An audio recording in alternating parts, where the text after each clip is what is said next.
Get ready for the hottest takes and biggest headlines, because you're watching Google Trends Hub.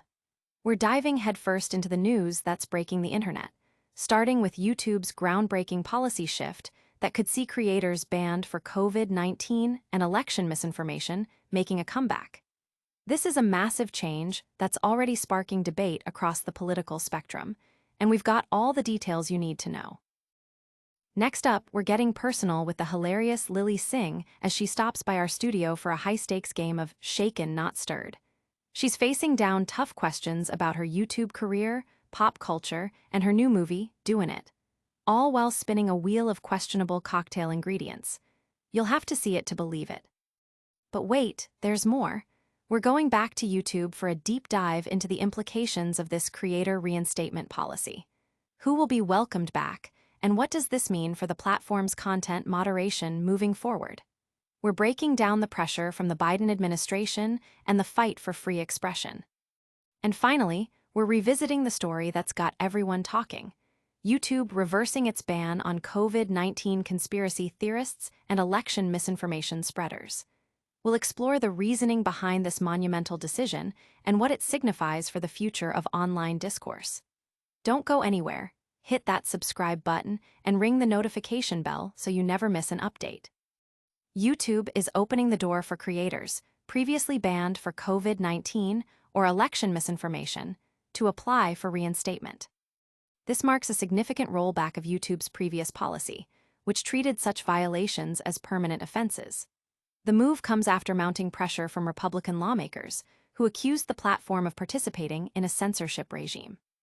Alphabet's lawyer, Daniel Donovan, stated in a letter to House Judiciary Chair Jim Jordan that YouTube's community guidelines now allow for a wider range of content regarding COVID and election integrity. This pilot program will be limited to a subset of creators and channels terminated under policies the company has since retired. Among those previously banned were channels associated with figures like Steve Bannon and Dan Bongino. This decision follows a trend of tech companies reassessing their content moderation policies, with Meta also recently eliminating its fact-checking programs. YouTube's rationale emphasizes a commitment to free expression and suggests a shift away from relying on third-party fact-checkers, aiming instead for user-driven context tools. This policy change is already generating buzz, with many questioning the impact on the platform's integrity and the potential return of controversial content. Analysts are closely watching how this limited pilot project will be implemented and whether it truly signifies a broader shift towards less restrictive content moderation. The move is seen by some as a victory against censorship, while others express concern about the potential for renewed misinformation. But before we dive deeper into that, can you guess who's stepping into the shaken, not stirred, hot seat next? Lilly Singh is facing the ultimate pop culture gauntlet in our studio for a game of Shaken Not Stirred. Known for her infectious energy and hilarious takes, Lilly stopped by the Google Trends Hub to put her knowledge to the test. The rules are simple. Answer questions about her YouTube journey, the latest in pop culture, and her brand new movie, Doin' It. Get an answer wrong, and you spin the wheel for a chance to add a truly bizarre ingredient to her cocktail. We're talking potential for some seriously questionable concoctions that you won't want to miss seeing her taste. Viewers are already buzzing about the segment, eager to see how Lilly handles the pressure and if she can navigate the tricky trivia without ending up with a truly undrinkable beverage. It's a fun, fast-paced look at a beloved creator pushing her limits. Stay tuned, because after this, we're heading back to the big tech world for a story that's rocking the foundations of online content moderation. YouTube is set to allow creators banned for COVID-19 and election misinformation to apply for reinstatement. This significant policy reversal, revealed in a letter to the House Judiciary Committee, signals a potential shift in how YouTube handles sensitive content moderation. Alphabet, YouTube's parent company, stated that the company was pressured by the Biden administration to remove content related to COVID-19 that didn't violate policies at the time, calling such pressure unacceptable and wrong. The new reinstatement path applies to channels terminated under policies that have since been retired, specifically those concerning election integrity and COVID-19. Notable channels that were banned under these old policies include Steve Bannon's War Room and channels associated with figures like Dan Bongino and RFK Jr.'s Children's Health Defense.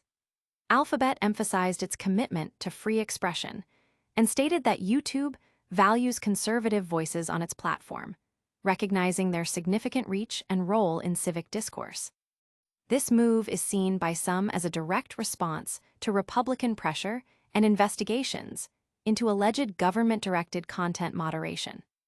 The tech world is watching closely, with many speculating on the implications for online discourse and the balance between free speech and misinformation. The decision has already sparked strong reactions, with some praising it as a victory against censorship and others raising concerns about the potential resurgence of harmful narratives. The exact details of the reinstatement process are still forthcoming, adding to the anticipation. But before we explore the full impact of this major policy shift, we've got one more compelling story that's making waves online. YouTube is reversing its ban on creators who spread COVID-19 conspiracy theories and misinformation. This significant policy change, disclosed in a letter from Alphabet to Representative Jim Jordan, is being framed by the company as a move to restore free expression on the platform. YouTube will now offer an opportunity for creators whose channels were terminated for repeated violations of COVID-19 and election integrity policies, which are no longer in effect, to reapply for reinstatement. Alphabet highlighted that it values conservative voices and recognizes their importance in civic discourse. The company's letter detailed alleged pressure from senior Biden administration officials, who repeatedly contacted Alphabet to remove user-generated content related to the COVID-19 pandemic that did not violate YouTube's policies at the time. Alphabet characterized this pressure as unacceptable and wrong, asserting that it would fight against those efforts on First Amendment grounds. This decision comes amidst ongoing investigations by the House Judiciary Committee into alleged government-directed content moderation. Some high-profile creators banned under these old rules include figures like FBI Deputy Director Dan Bongino and White House counterterrorism Chief Sebastian Gorka. This development has ignited debate, with supporters like Representative Jordan hailing it as a victory in the fight against censorship. Critics, however, worry about the potential implications for the spread of misinformation and the platform's responsibility in moderating content. YouTube is reportedly shifting towards user-driven context tools, similar to X's community notes, rather than relying solely on top-down enforcement. Now that we've covered the biggest stories, get ready for a rapid-fire recap to wrap it all up. And that's a wrap on today's Google Trends Hub. We saw YouTube potentially welcoming back creators banned for COVID-19 and election misinformation, Lilly Singh tackling pop culture challenges, and a major policy reversal on conspiracy theory content. Don't forget to like this video, subscribe to Google Trends Hub for all the latest updates, hit that notification bell so you never miss a beat, and let us know your thoughts in the comments below. Follow us on all social platforms to stay connected. We'll see you next time.